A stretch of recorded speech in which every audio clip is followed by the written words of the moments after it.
Hello, నమస్కారం అండి. అన్న గంగు విశ్వేశ్వర శర్మ. నమస్కారం సార్. అన్న నమస్తేనే పెద్దన్న, చెప్పే అన్న. ఇప్పుడు ఏందన్న, ఇప్పుడు ఒక్క డౌట్ అన్న, నాది సరది 2 ఫామ్స్ ఖరాబ్ అయినాయి స్వామి, తప్పు రాశాను. అన్న మరి ఎట్లా చేయాలి అది? ఒకటి ఆన్లైన్ లో చేస్తే సరిగ్గా వాలెట్ లో చేయమని చెప్పారు. ఓకే, మరి ఇప్పుడు ఎట్లా చేయాలి? నేను ముసలాయనను, 65 ఏళ్ళు. మరి ఇప్పుడు ఎట్లా కావాలి? నా ఓటు పోయినట్టేనా అన్న? ఇప్పుడు చెప్పండి, ఎస్ఐఆర్లో ఏమైంది? మీరు ఎక్కడ ఉంటారు? ఉండడం హైదరాబాద్ మల్కాజ్గిరి అండి. మల్కాజ్గిరిలో ఉంటారు. ఇంకో ఓటు ఎక్కడ ఉంది మీకు? ఇంకా ఒక్కటే ఓటు ఉంది. ఒకటే ఓటు ఉంది, మరి ఏమైంది? అయితే ఆ ఫామ్ తప్పు నింపాము స్వామి, 2. ఓకే, 2 ఫారాలు నేనే అప్పుడు స్టార్టింగ్ లో నింపాను. అయితే జిహెచ్ఎం ఒకటి టోల్ ఫ్రీ 1950 అని ఒకటి వచ్చింది. ఓకే, దాంట్లో చూస్తే సరిగ్గా వ్యాలెట్ ఫార్మాట్ లో నింపండి అని చెప్పి వచ్చింది మెసేజ్. ఓకే.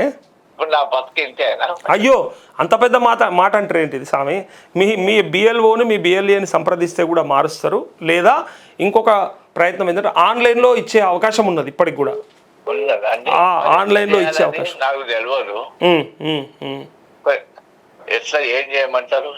ఆన్లైన్లో చేస్తారు. మీకు మీ పిల్లలు ఎవరన్నా తెలిసిన వాళ్ళు ఉంటే ఆన్లైన్లో చేసుకోవచ్చు. మనము ఎవరి బతుకు ఎటు పోదు, ఎవరు ఆగం కావాల్సిన పని లేదు. 2 ఓట్లు ఉన్న వాళ్ళే భయపడతలేరు, టెన్షన్ పడతలేరు. మీకు ఉన్న ఒక్క ఓటు పోతుంది అంటే పోనివ్వరు. అదే పోనివ్వరు. మీ ఓటు ఎక్కడ పోదు. 3 తారీఖు దాకా టైం ఉన్నది. మీ ఏరియా మల్కాజ్గిరి బిఎల్ఓ నెంబర్ మీ దగ్గర ఉందా లేదా? నేను పంపమంటారా వాట్సాప్లో? ఉందండి, ఆ ఫామ్ ఉంది. 2 ఓట్లు తప్ప, 2 ఫారాలు తప్పే రాశారు. అదే అది మనకు అవగాహన లేక కూడా కొంత మిస్ అవుతుంది. చాలా మంది తప్పు రాస్తున్నారు. బట్ ఇంకా టైం ఇస్తారు మనకు, తప్పకుండా ఎక్స్టెన్షన్ జరిగే ఛాన్స్ ఉంటుంది. అంటే ఇప్పుడు ఆన్లైన్ లో చేసుకోవచ్చు. ఇవాళ కూడా ఆన్లైన్లో అవకాశం ఉంది. నేను కూడా తప్పకుండా తెలుసుకొని అది ఎట్లా చెప్పాలో మీకు మెసేజ్ చేస్తా శర్మ గారు. ధన్యవాదములు. ఇంకొకటి స్వామి, కాళేశ్వరం నీళ్ళు ఎందుకు నింపుతలేరు స్వామి? ఎన్డీఎస్ఏ రిపోర్ట్ ఇచ్చిందని రేవంత్ రెడ్డి ఇప్పటిదాకా చెప్పింది. వచ్చింది, ఇప్పుడే ఎట్లా తప్పించుకోగలుగుతాడు? ఇప్పుడు ఇక అవకాశం లేదు. వాళ్ళు చెప్పారు, సిఆర్ పాటిల్ కూడా చెప్పిండు, మంత్రి, అదే మాకు సంబంధం లేదని చెప్పిండు. విన్నాను. ఇందాక కూడా మంచి మగ అంతా ఆంధ్రాకే నీళ్లు పోతున్నాయి స్వామి, ఏం చేయమంటారు? మన బతుకులు ఇంతేనా ఇక తెలంగాణ? 2014 ముందు ఏందో ఇప్పుడు కూడా అదే అవుతుంది. మళ్ళీ అదే అయింది స్వామి. అన్యాయంగా ఆయన మరి తిన్నాడో తినలేడో కేసీఆర్ ప్రజలకైతే ఇంత చేశాడు. ఆ చేసిండు ఏమంటారు? ఎప్పుడైనా తినంది ఎవరు చేస్తాడండి? కొద్దో గొప్ప ఇంత పచ్చగా ఉండలే, మళ్ళీ వచ్చి ఇట్లా నాశనం అయిపోయింది. ఏం చేయమంటారు? తిన్నోడైనా చేసినోడు కావాలి, ఇదే కోరుతున్నాం ఇప్పుడు. అవునండి. అంటే ఈ పరిస్థితులలో, ఎందుకంటే అంతా తింటున్నారు కానీ చేస్తలేరనే భావన ఉంది కాబట్టి కనీసం తిన్నోడన్నా కానీ చేసినోడు కావాలి అనే కాడికి వచ్చింది. అవును, మన బ్రతుకులు ఇంతే. ఇంకా 29 దాకా 28 వరకు ఎందుకు? ఇంకేం ఇబ్బంది అనిపిస్తుంది మీకు? మీరేం పంటలు పండియారు కదా, మీరు రైతు కాదు కదా? నాకు ఉంది, 2 ఎకరాలు ఉంది. వ్యవసాయం చేసిర్రు ఎప్పుడన్నా? చేశాను సార్, నాగలు కూడా దున్నాను. అవునా? ఓకే. ఎక్కడ ఉంది మీకు పొలం? స్టేషన్ గన్పూర్. ఇప్పటికి స్టేషన్ గన్పూర్ లో ఉంది. పాలకి ఇచ్చారు కానీ కడియం శ్రీ గారు చెప్తున్నా నీళ్ళు ఇవ్వలేను నేను ఇప్పుడు. మీ ఎమ్మెల్యే అట్లా చెప్తుండ్రు, మరి ఏం అడిగారు? మరి అడిగారా మీరు? అయ్యో, నెంబర్ పంపిస్తా, ఒకసారి అడుగు. నీళ్ళు ఇవ్వకపోతే ఎట్లా? బ్రాహ్మణులు వాళ్ళ అయ్యా చచ్చిపోతే దినాలు చేసింది కూడా నేనే స్వామి. ఓరే, కడియం శ్రీహరి వాళ్ళ తండ్రి. దినాలు చేసింది మీరే, మీకు ఇవ్వలేదా దక్షిణ? దక్షిణ ఇచ్చాడు. ఇప్పుడు అట్లా అంటారా? ఓకే. ఇరిగేషన్ మినిస్టర్ ఉండే మీరే వెళ్ళి చేసిర్రా? అప్పుడు నేను ఆ ఊరు పురోహితుడు బతుక పోయించి. అరే, అయితే ఏమో స్వామి, ఇప్పుడు అయితే మన బతుకులు ఇస్తే కాదు. కేసీఆర్ కి బ్రాహ్మణుల ఆశీర్వాదం బాగుంటది అంటారు. ఇష్టమే. అట్లా కాదు, బ్రాహ్మణుల ఆశీర్వాదం బాగుంటది కేసీఆర్ కు అంటారు. నిజమా?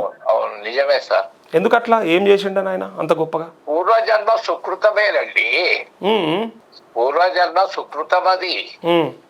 ఆయన తాగుపోతే కావచ్చు, తిరుగుపోతే కావచ్చు, వ్యక్తిగతాలు మనకెందుకు? బీద ప్రజలకైతే చేశాడు. ఏమంటారు? తప్పంటారా? ప్రజలు వింటున్నారు, లైవ్ లో చూస్తున్నారు. సరే, మీరు చెప్పేది. ఎన్టీ రామారావు 2 పెళ్లిళ్ళు చేసుకోలేదా? మనకెందుకు అనవసరం అవన్నీ? అచ్చా, వ్యక్తిగతం పాలన కావాలి. తిన్నోడు మనం ఉన్న ప్లేస్ లో తింటాం, తినంది ఎవరు ఉంటారు స్వామి? పాలన కావాలి మనకి. ఆ కుర్చీకున్న విలువే కదా స్వామి.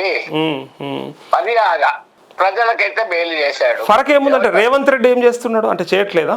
ఫరక్ ఏముంది స్వామి? ఉన్నాయి పోతున్నాయి, ఏమొస్తలేవు. మరి తెలంగాణ నేను 67 ఏళ్ళు ఉన్నా కూడా నేను గవర్నమెంట్ సొమ్ము తినొద్దని నేను ముసలి వాళ్ళ పెన్షన్ కూడా పెట్టుకోలేదు స్వామి. ఏదో నా అంతా నేను బతుకుతూ ఉన్నా. నా ప్లేస్ లో ఇంకోడన్నా బతుకుతాడు కదా, ఏమంటారు? బ్రహ్మాండం మీ ఆలోచన. విశ్వేశ్వర శర్మ గారు, మనకు దేవుడు ఏదో ఇచ్చాడు, నా బతుకుని ఇంకా మా అంటే 3-4 ఏళ్ళు బతుకుతాను. అయ్యో అట్లా అంటారు. ఇంకా 10 ఏళ్ళు ఉండాలి, ఇంకా 15 ఏళ్ళు ఉండాలి మీరు. కానీ ఈ సర్ విషయం అయితే నా డౌట్ క్లియర్ చేయదు స్వామి. తప్పకుండా చేస్తాము. ఇంకొక మాట చెప్పాలి.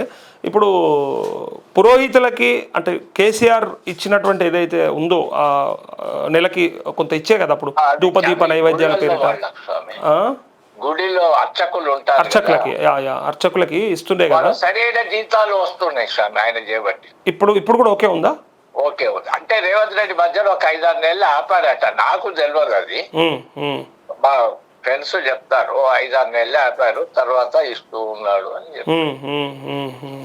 ఓకే. ఇంకా ఆ శాఖ ఏమన్నా అంటే మీ ఐడియా ఉంటే చెప్పండి ఒకసారి. దేవాదాయ ధర్మాదాయ శాఖని కొండ సురేఖ ఉంది, అదే మా మంత్రిగా ఉంది కాబట్టి ఇంకా ఏమన్నా దాంట్లో ప్రక్షాళన జరగాల్సిన అవసరం ఉందా? మీ అనుభవాన్ని రంగరించి చెప్పాలంటే ముఖ్యమైన అంశం ఒకటి చెప్పండి. ప్రక్షాళన కొంతమంది ఏం చదువుకోని వాళ్ళు కూడా కాంగ్రెస్ వీళ్ళు పోస్టింగ్ ఇచ్చారట, పైరలు చేసుకోరు 5 లక్షలు 10 లక్షలు. అబ్బార కొడుక. మరి ఇప్పుడు మాట్లాడటం వాళ్ళకి ఏం మంత్రాలు కూడా ఏం రావు. ఓకే. కనీసం అర్చన కూడా చేయరు వాళ్ళు. ఇప్పుడు నెలకు 40,000 సంపాదిస్తా అంటే మేము బయట పురోహితం చేసుకుంటామండి. ఓకే. అంటే గుళ్ళ విషయాలు మాకు ఎక్కువ తెలియదు. కానీ ఆ శాఖలో ఏమన్నా మార్పులు తెస్తే బాగుంటది అనే విషయం అయితే మీరు చర్చ చేస్తుంటారు కదా. మార్పులు చేయాలి, చేస్తారు ఏమో స్వామి. ఇంకొకటి చివరి క్వశ్చన్ నాకు మీరు మంచిగా దొరికిరు అందుకే అడుగుతున్నా. ఇప్పుడు అంటే సరే మీ అనుభవంని దృష్టిలో పెట్టుకొని అడుగుతున్నా, మన దగ్గర ఉన్నటువంటి దేవుడు గొప్పనా, మనం ఎక్కడో దూరంగా 100,000 కిలోమీటర్లు పోయి అక్కడ పోయి మొక్కి రావడం గొప్పనా? అంటే ఒక్కటి స్వామి, మన ఇంట్లో నిష్టగా మన ఇంట్లోనే ప్రతి దేహంలో దేవుడు ఉన్నాడు స్వామి. ప్రహ్లాదుడు చెప్పాడు అంతటా ఉన్నాడు దేవుడు. ఏమండి ఖమ్మం నుంచి నరసింహ స్వామి వచ్చి కూల్చి వాళ్ళని చంపాడు. ఏమంటారు? మన మనసులో ఉన్నాడు. ఇప్పుడు దక్షిణామూర్తి ఉన్నాడండి గురువు. పెద్ద పెద్ద మునులంతా కూడా ఆయన కాళ్ళ కింద పడి కూర్చున్నారు. ఒక మౌన ముద్రతోని మొత్తం చెప్పాడు దక్షిణామూర్తి. అంటే శివుడి యొక్క అంశ. మన ఎక్కడికో పోనవసరం లేదు, మన ఇంట్లో ఉండే దేవుణ్ణి నిష్టగా ప్రతిరోజు ఒక అరగంట కేటాయిస్తే మనకు ఎంతో మనశ్శాంతి ఉంటుంది స్వామి. అంటే అక్కడికి వెళ్తే ఇంకేమన్నా ఎక్కువ అంటే ఉంటుందండి. అవి ఎంత ప్రతిష్ట చేసినాయి కదా. కొన్ని స్వయంభూలు ఉంటాయి. కాశీ ఉంది స్వయంభూ, తిరుపతి ఉంది వెంకటేశ్వర స్వయంభూ.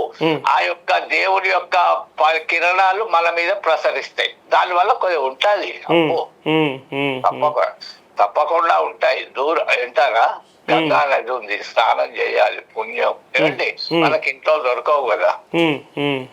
గోదావరి ఉంది, పుణ్యం. పుష్కరాలు పోవాలి. తల్లిదండ్రులు ఇవన్నీ కాదు స్వామి, తల్లిదండ్రులను కాపాడితే దేవుడు చేసినట్టే స్వామి. కానీ ఎవరు చూస్తాడు స్వామి. ఇక ఫైనల్ గా అది అసలు ముచ్చట. ఇక ఎవరు ఏ పూజలు చేసినా చేయకుండా అమ్మ నాయనని చూసుకుంటే చాలు. తల్లిదండ్రులను చూసుకోవాలి. అది చేయకపోతే ఎన్ని దేవుళ్ళు చూసినా వేస్తే, ఎన్ని చేసినా అసలు వాళ్ళిద్దరిని చక్కగా చూసుకోక నువ్వు ఎన్ని దేశాలు తిరిగినా అవుతుంది.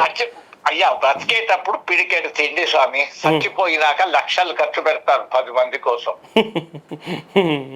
ఏమంటారు? అంతే అంతే అంతే. చనిపోయిన తర్వాత మందులు వేసుకున్నావా, అన్నం తిన్నావా, హోటల్ సరిగ్గా పెట్టిందా అనే విషయం ఎవడన్నా ఆలోచిస్తున్నా. ఎవడో ఉన్నాడు 100కి 1-2 95% ఇదే కథ.